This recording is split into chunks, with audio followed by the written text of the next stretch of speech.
طور پر یہ بات اب طے ہو چکی ہے کہ آئندہ 3 ماہ کے دوران صوبہ پنجاب اور خیبر پختونخوا میں عام انتخابات منعقد ہوں گے، اور جیسا کہ آئینی لحاظ سے اس کی کوئی ضرورت نہیں ہے کہ وفاق میں بھی نئے عام انتخابات کا ڈول ڈالا جائے۔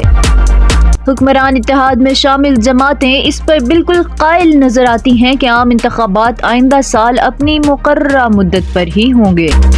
کراچی میں بلدیاتی انتخابات کے معاملے کو تنازع بنا کر MQM پاکستان نے 2 نتائج حاصل کر لیے ہیں۔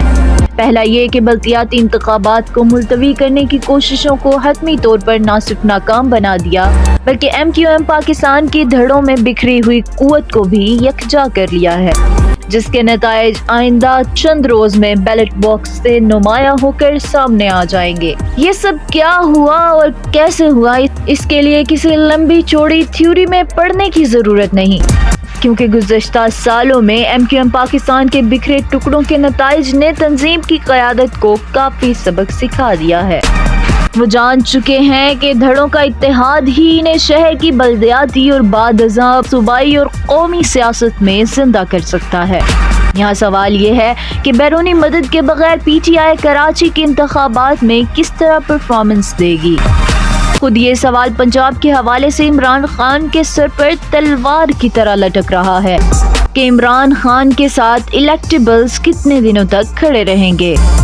یہ بات واضح ہے کہ انتخابی میدان میں اترنے والے کھلاڑی جانتے ہیں کہ کچھ بھی ہو جائے اب عمران خان کی پاکستان میں بطور وزیر اعظم واپسی ممکن نہیں۔ اس کا ذمہ دار کوئی اور نہیں، خود عمران خان ہے، جنہوں نے گزشتہ چند ماہ میں اپنے بیانات اور سیاسی موقف کے اتار چڑھاؤ میں یہ بات ثابت کر دی ہے کہ اب وہ اسٹیبلشمنٹ کے ساتھ نہیں چل سکتے۔ یہ بات ان کی پارٹی کے سینئر رہنما بھی جانتے ہیں اور جہاں دیدہ کارکن بھی، لیکن ان کی پارٹی کے نوجوان کھلاڑی ایک ہی ضد پر قائم ہیں کہ ان کے قائد کو ہی پاکستان میں حکمرانی کا حق حاصل ہے۔